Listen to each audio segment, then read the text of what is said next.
Jemi rikthyer sërish në transmetim të drejtë për drejtë, është ambasadori Mike Waltz, i cili flet për ndihma dhe adresimin e nevojave aktuale që ka Gaza. Mësuam dy shifra, të paktën $10 miliard nga amerikanët dhe 7 miliard nga vendet arabe të mbledhura për Gazën. Ndërkohë për Shqipërinë është përcaktuar roli së bashku me Kosovën do të kenë një rol ndihmues në edukimin dhe forcimin e forcës policore në Gaza. Kam kënaqësinë të kem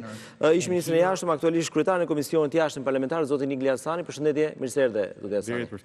Është një ngjarje padyshim e rëndësishme se Shqipëria në një farë mënyrë u fut në një bord të rëndësishëm, nuk e dim se cila do të jetë ardhmja e bordit, por edhe në fjalën e Trump ai u shpreh që të gjithë pranishmit tu janë miqtë e mi,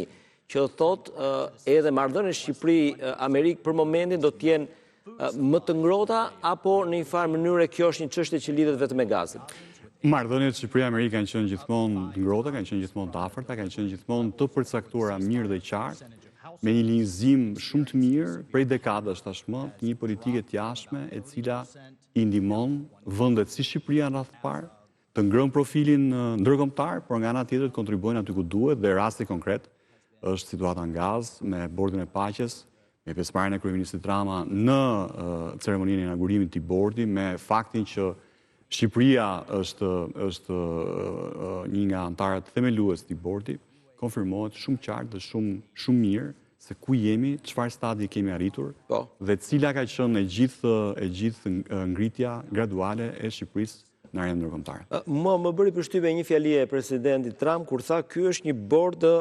për zgjedhës, pra vetë amerikanët kanë zgjedhur shtetet që duhet bëheshin pjesë e këtij bordi, jo të gjithë e meritojnë, tha presidenti. Do thotë që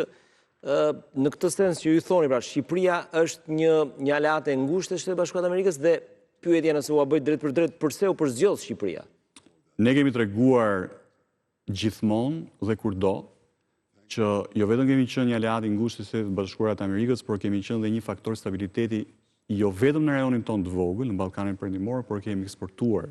stabilitet aty ku kemi qenë gjithmonë të angazhuar. Ju kujtoj angazhimin e përbashkët në Shtetet Bashkuara të Amerikës në Irak, në Afganistan, në momentin që u futëm NATO në misionet paqëruese kudo kemi qenë ta. Dhe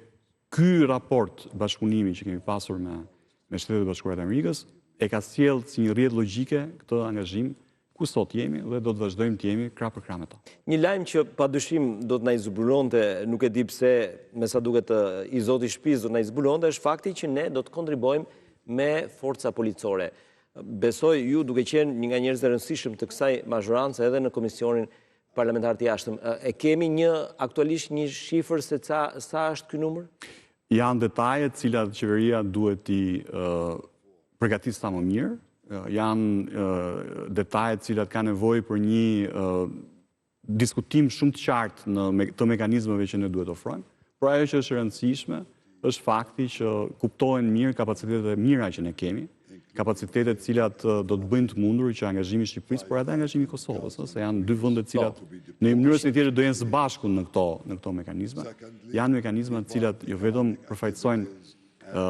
bashkëpunime shumë të mirë që ne kemi pasur me Shtetet Bashkuara të Amerikës, por nga ana tjetër edhe vlerësojnë kontributin kudo ku është pasur e mundur të jetë për të përfaqësuar drejtësisht. Megjithatë, ka në një farë mënyrë skepticizëm në këtë moment, zoti Hasani, se kryesisht siç thatë ju, ne kemi qenë në misione luftarake, kemi çuar kryesisht forcat tona komando më të përgatitura, po kjo forcë policore ku